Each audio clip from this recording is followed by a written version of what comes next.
एक क्लाइंट, सिर्फ एक क्लाइंट आपकी ज़िंदगी बदल सकता है। वो क्लाइंट आपका पहला भी हो सकता है, 100वां भी हो सकता है, मगर उस एक क्लाइंट को ढूंढने के लिए आपने मेहनत करनी है। हम गरीब नहीं है, हम सिर्फ गलत करेंसी में कमा रहे हैं। डॉलर्स के अंदर कमाना शुरू करें। और डॉलर एक ऐसा नशा है कि जब भी इसका खून आपके मुंह को लग गया ना, चाहे आपने $50 ही क्यों ना कमाए हो, मगर आप फिर रुकेंगे नहीं, आप कमाते रहेंगे, कमाते रहेंगे।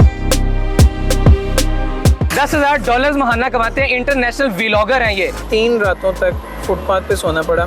मेरी स्ट्रगल 14 साल की उम्र में ही शुरू हो चुकी थी। वो बसों पे जो हाथ में वो परात वगैरह उठा के चीज़ें सेल करते हैं, वहाँ से मैंने स्टार्ट किया था। तकरीबन 2 साल का अर्सा मैंने वो सदका खैरात की रोटी खाई। मैं बेसिकली फ्रीलांसर हूँ, मैं फ्रीलांसिंग करता हूँ। ग्लोबली अपने क्लाइंट्स को मैं डिजिटल मार्केटिंग की सर्विसेज प्रोवाइड करता हूँ। ये सारा पैसा वहाँ से आ रहा है।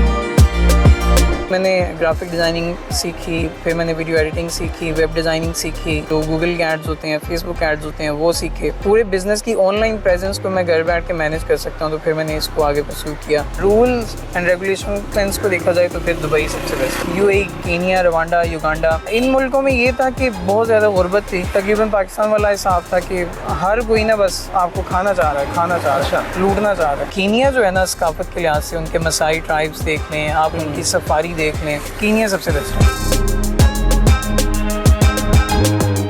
नाज़रीन, ये लड़का जो इस वक्त गाड़ी के पीछे खड़ा आप देख रहे हैं स्क्रीन पर, ये महाना $10,000 कमाता है। लेकिन इसकी कहानी इतनी आसान नहीं है। मैं फ्रेम में आता हूँ, इनसे मिलता हूँ और फिर आपको बताता हूँ कि इनकी पूरी कहानी क्या है। ये महाना $5,000 एक पेट्रोल पंप पर काम कर कमाया करते थे, लेकिन आज $10,000 महाना कमाते हैं। इंटरनेशनल व्लॉगर हैं ये। लेकिन आपको ये जानकर और भी ज़्यादा हैरत होगी कि ये यूट्यूब से या फिर इंटरनेशनल व्लॉगिंग से ये पैसा नहीं कमाते। ये पैसा कहाँ से आ रहा है, पैसा वाइट मनी है या ब्लैक मनी, सारी बातें जानते हैं वली शाह साहब से। सर अस्सलाम वालेकुम, thank you so much for your time. Thank you so much. सबसे पहले ये बताएं कि $5,000 से $10,000 का सफ़र कैसा है? मेरे साथ एक ट्रेजेडी हुई थी। मैं रोड पे आ गया था 14 साल की उम्र में। तो वो ट्रेजेडी, यानी कि वो ट्रेजेडी जो थी वो इतनी बुरी थी कि मुझे 3 रातों तक फुटपाथ पे सोना पड़ा। मेरी स्ट्रगल 14 साल की उम्र में ही शुरू हो चुकी थी। वहाँ से छोटी छोटी जॉब्स, ये जो $5,000 पर मंथ पे आपने बात की है, ये बहुत सी जॉब्स के बाद मैंने एक अच्छी जॉब मैंने ढूंढी थी और अच्छी जॉब थी। हाँ, तब जाके मेरे 5,000 बनना शुरू हुए थे। और सबसे पहले मैंने यानी कि वो बसों पे जो हाथ में वो परात वगैरह उठा के चीज़ें सेल करते हैं, वहाँ से मैंने स्टार्ट किया था। और वहाँ से स्टार्ट करते करते फिर वो कुल्लर लेके जो पानी बसों में देते हैं। फैसलाबाद में वो चीमा बस चलती है, राजा टाइम, वो सारे शबीर ब्रदर्स, हाँ जी, मिंठार ट्रैवल, उन सब पे मैंने ये काम किया हुआ है। तो आहिस्ता आहिस्ता फिर जॉब्स अपडेट होती गई, क्योंकि हम सैयद हैं, मगर सैयद होने के बावजूद भी मैंने सैलानी सेंटर से सदका खैरात की रोटी भी खाई हुई है। और वो 1.5 साल तक, तकरीबन 2 साल का अर्सा मैंने वो सदका खैरात की रोटी खाई। अच्छा, क्योंकि भूख लगी हो तो फिर जाहिर है, ये तो नहीं ना कहता कि आप सैयद हैं, आपको ये नहीं खाना चाहिए। तो बहुत सी फैक्ट्रीज चेंज की जहाँ पे मैं एज ए लेबर काम करता था, बहुत सी ऐसी जॉब्स अपडेट की। आहिस्ता आहिस्ता करते फिर ये जो $5,000 पर मंथ था, यहाँ तक मैं पहुँचा। और फिर साथ साथ क्योंकि मेरी स्टडीज़ भी चल रही थी, तो जैसे ही मेरा इंटर क्लियर हुआ तो उधर से यानी कि मुझे फिर ऑनलाइन अर्निंग का, घर बैठ के पैसे कमाने का थोड़ा सा मुझे ऐड देख के पता चला कि ऐसे। अच्छा, ये जो व्लॉगिंग आप करते हैं जिसमें आपने अफ्रीका, युगांडा, जो शाम के, कीनिया के ममालिक हैं, सऊदी अरेबिया, दुबई, सब विजिट किए हैं? जी, मैंने सब। ये आपने साल पहले व्लॉगिंग स्टार्ट की है? 1 साल पहले की थी और ये मेरा ड्रीम था। और ये $10,000 आप इससे नहीं कमा रहे? नहीं, इससे तो अभी ये बिल्कुल स्टार्ट है, इनिशियल बेसिस है। 50,000 सब्सक्राइबर हुए हैं अभी। और $50,000 पे अगर 50,000 सब्सक्राइबर हैं और अगर पाकिस्तानी ऑडियंस है तो फिर तो आपकी इस 1 महीने की इनकम से सिर्फ एक एयरलाइन की टिकट ही आएगी, इससे ज़्यादा तो नहीं आएगा। और आप कमा कहाँ से रहे हैं? और कमा तो मैं बेसिकली फ्रीलांसर हूँ, मैं फ्रीलांसिंग करता हूँ। ग्लोबली अपने क्लाइंट्स को मैं डिजिटल मार्केटिंग की सर्विसेज प्रोवाइड करता हूँ। ये सारा पैसा वहाँ से आ रहा है। ओके, हाँ जी। इतना बूस्ट है डिजिटल मार्केट? जी, अल्हम्दुलिल्लाह। शर्त ये कि बाहर का क्लाइंट होना चाहिए। क्लाइंट बाहर का हो, डॉलर्स में आपको पे करता हो, तो बहुत इसमें यानी कि अभी भी वो $10,000 देते हैं, तो उसे एक एजेंसी के लिए $10,000 देना कोई इतनी बड़ी बात नहीं है, मगर पाकिस्तान में वो 25-30 लाख रुपए बन जाता है। बिल्कुल ठीक है। तो ये 5,000 रुपया जिसको आप कह रहे हैं कि बहुत अच्छी जॉब थी वो पेट्रोल पंप पर काम करना, उस बंदे को तो ये ख्याल ही नहीं आ सकता कि मैं डिजिटल मार्केटिंग सीखूं, फिर उस इंटरनेशनल क्लाइंट हासिल करना, ये क्या दास्तान?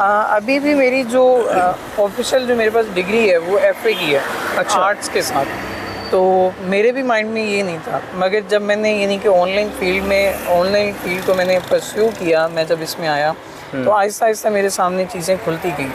तो कभी मैंने ग्राफिक डिज़ाइनिंग सीखी, फिर मैंने वीडियो एडिटिंग सीखी, वेब डिज़ाइनिंग सीखी, एड्स जो गूगल के एड्स होते हैं, फेसबुक एड्स होते हैं वो सीखे।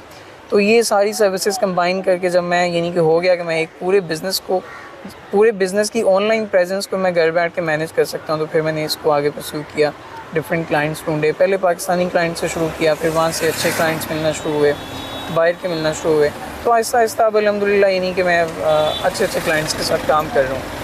ठीक है।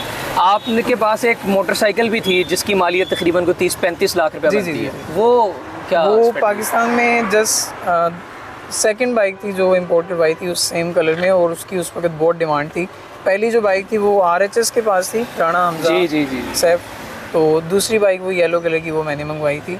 तो खैर मेरी फिज़ीक के साथ वो सूट नहीं करती थी, तो उसकी वजह से आपकी फिज़ीक के साथ आपको लगता है कि 70 सूट करती है? हाँ 70, 125 YBR ऐसी चीज़ें सूट करती हैं। सही। तो फिज़ीक मेरी ऐसी थी, वो फिर मैंने बाइक जो है वो फिर सेल कर दी। तो फिर मैं यानी कि उस बाइक के लिए मुझे एक्स्ट्रा शूज़ भी खरीदने पड़े, अच्छा। जिससे मैं 3-4 इंच बड़ा हो जाऊँ, क्योंकि वो बाइक मनूवर करना इशारे पे जाके या रश में वो बहुत मुश्किल होता है। RHS की तो हाइट है। जी बिल्कुल, उसकी हाइट अच्छी है। अच्छा शाह जी, ये बताइएगा कि आप मुख्तलिफ ममालिक में भी गए और पाकिस्तान में भी आना जाना रहता है, हाँ जी। तो सबसे बेहतरीन मुल्क कौन सा पाया, और अगर वो पाकिस्तान है जी तो किस तरह से बेहतर है? नहीं, पाकिस्तान तो अपना मुल्क है, पाकिस्तान को हम रिप्रेजेंट करते हैं जहाँ भी जाते हैं, तो पाकिस्तान के बारे में तो कोई शक नहीं है। मगर पाकिस्तान से हट के बात की जाए तो रूल्स एंड रेगुलेशन के बारे में अगर उस सेंस को देखा जाए तो फिर दुबई सबसे बेस्ट है, UAE सबसे बेस्ट है, और रूल ऑफ लॉ के एतबार से? हाँ बिल्कुल, अच्छा। रूल ऑफ लॉ के खिलाफ उस हिसाब से UAE सबसे बेस्ट है, और मुझे अभी तक UAE बहुत पसंद आया।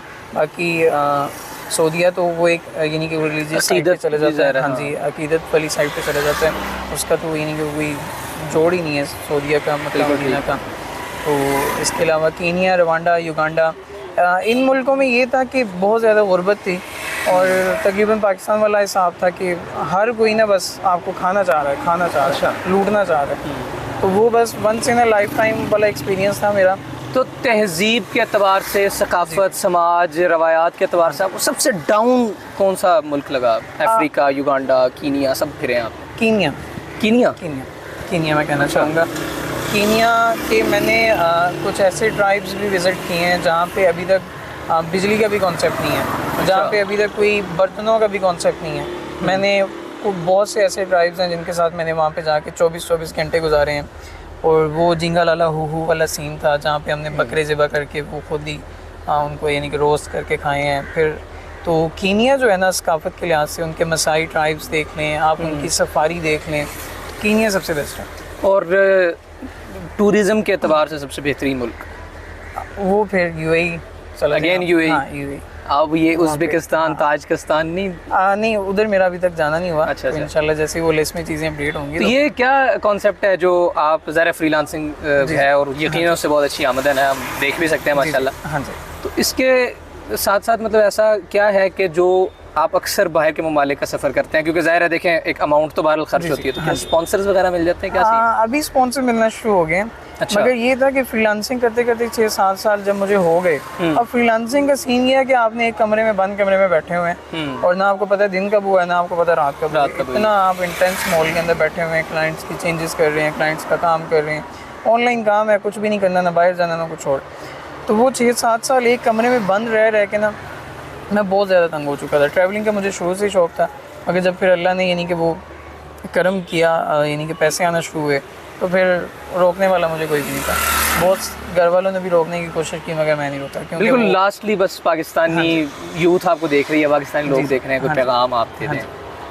फ्रीलांसर्स के लिए मेरा यही एक छोटा सा पैगाम है कि एक क्लाइंट, सिर्फ एक क्लाइंट आपकी ज़िंदगी बदल सकता है। वो क्लाइंट आपका पहला भी हो सकता है, 100वां भी हो सकता है, मगर उस एक क्लाइंट को ढूंढने के लिए आपने मेहनत करनी है। और डॉलर एक ऐसा नशा है कि जब भी इसका खून आपके मुंह को लग गया ना, चाहे आपने $50 ही क्यों ना कमाए हो, मगर आप फिर रुकेंगे नहीं, आप कमाते रहेंगे। अगर कमाना शुरू करें, क्योंकि किसी गोरे के लिए $50 कोई मैंने नहीं रखता, मगर वो यहाँ पे 15,000 रुपये बन जाता है। तो अपना यानी कि हम गरीब नहीं हैं, हम सिर्फ गलत करेंसी में कमा रहे हैं, सिर्फ अपनी डॉलर्स के अंदर कमाना शुरू करें। और तो हम देख रहे हैं कि वली शाह इंशाल्लाह पाकिस्तान में रहेगा फ्रीलांसिंग वाला, इंशाल्लाह या ब्रेन ट्रेनिंग का शिकार है। गुरूर है, और हम पाकिस्तान भी रिप्रेजेंट करते हैं हर जगह पे, यहाँ पे भी हम पाकिस्तान को रिप्रेजेंट कर रहे हैं। Sir thank you so much for your time, बहुत शुक्रिया आपका। ख़ातिन हज़रात, वली शाह साहब हमारे साथ मौजूद हैं, इंटरनेशनल व्लॉगर, एक 5,000 रुपये से काम शुरू करके $10,000 माहाना कमाने वाली एक सक्सेस स्टोरी, इस गाड़ी के मालिक, एक फ्रीलांसर, और भी बहुत सारे अलक़ाबात जो हैं वो इस शख्सियत के साथ जुड़े जा सकते हैं, जिनकी हमने गुफ्तगू आज के प्रोग्राम में आपको सुनाने की कोशिश की है। मुझे इजाज़त दीजिए, अल्लाह हाफ़िज़।